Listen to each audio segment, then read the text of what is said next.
얼마 전 이 서울에서 팔레스타인 연대 집회가 성공적으로 열리자 이 주한 이스라엘 대사관은 이를 유대인 혐오 집회라고 비난하는 성명을 냈죠. 유대인 혐오라는 것은 그저 유대인이라서 싫어하고 배척하는 것입니다.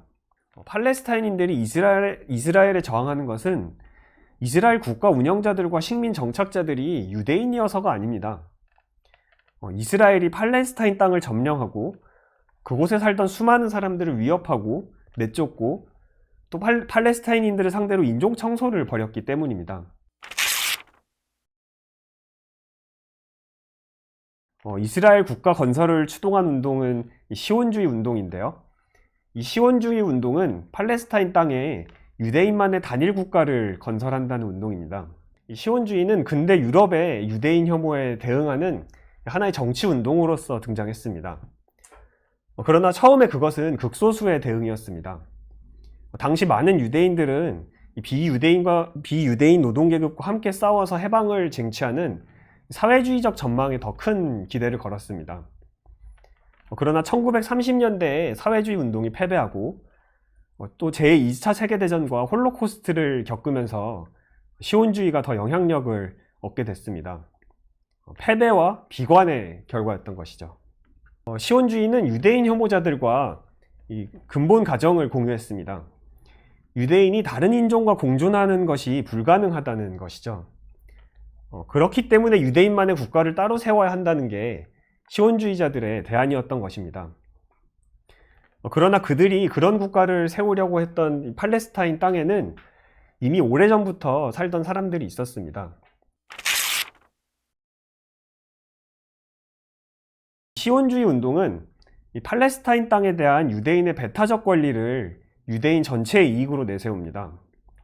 그러나 그것은 신화에 기초한 것입니다. 시온주의자들은 유대인들이 거의 1900년을 이 삶의 터전에서 쫓겨나 살았었다고 주장합니다. 그 소위 추방은 서기 70년에 일어났다고 주장하죠.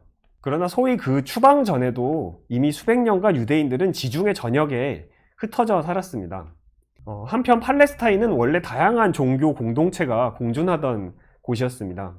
이 예루살렘은 기독교, 이슬람교, 유대교 성지가 공존하는 곳이고, 따라서 그 어느 쪽도 이것이 보여주는 것처럼 팔레스타인 땅에 대한 배타적 권리를 주장할 수는 없는 것입니다.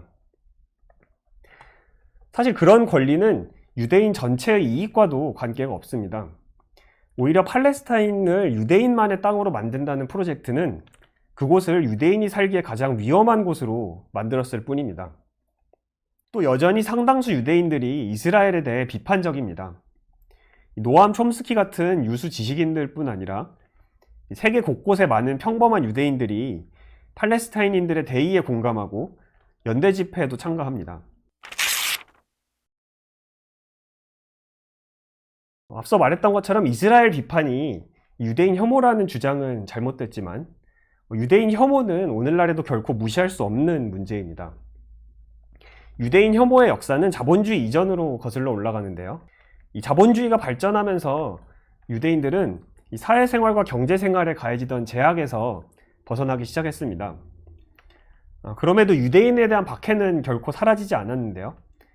이전부터 전해져 내려온 유대인에 관한 편견은 이 자본주의가 낳는 불의와 고통의 책임을 엉뚱한 곳으로 떠넘기는 데 유용한 구실을 했습니다. 이 유대인 금융가 집단이 세계를 조종한다는 데마고기는 오늘날에도 계속되고 있습니다. 이 자본주의가 낳은 온갖 해악을 그럴싸하게 설명해 주기 때문입니다. 사실 가진 것 없고 천대받는 이주민과 난민의 탓으로 돌리기에는 이 너무 거대한 어떤 경제적, 사회적 위기를 막강한 유대인 금융가들의 탓으로 설명하는 거죠. 그래서 유대인 혐오는 오늘날 극우 이데올로기의 핵심입니다. 그럼 마지막으로 이 이스라엘 비판은 유대인 혐오라는 이런 시온주의자들의 공격이 노리는 바가 무엇인지를 짚어보겠습니다. 무엇보다도 이 공격은 이스라엘에 대한 비판을 입막음하려는 것입니다. 이를 통해 이스라엘 옹호자들은 팔레스타인에서 벌인 인종 청소를 은폐하고 정당화하려는 것입니다. 물론 앞서 얘기했듯이 유대인 혐오는 오늘날에도 심각한 문제입니다. 그렇기 때문에 혼란에 빠지지 않기 위해서는 이 시원주의의 본질이 인종청소이고 시원주의가 제국주의의 이익을 위해 추진됐다는 점을 명확하게 지적해야 합니다.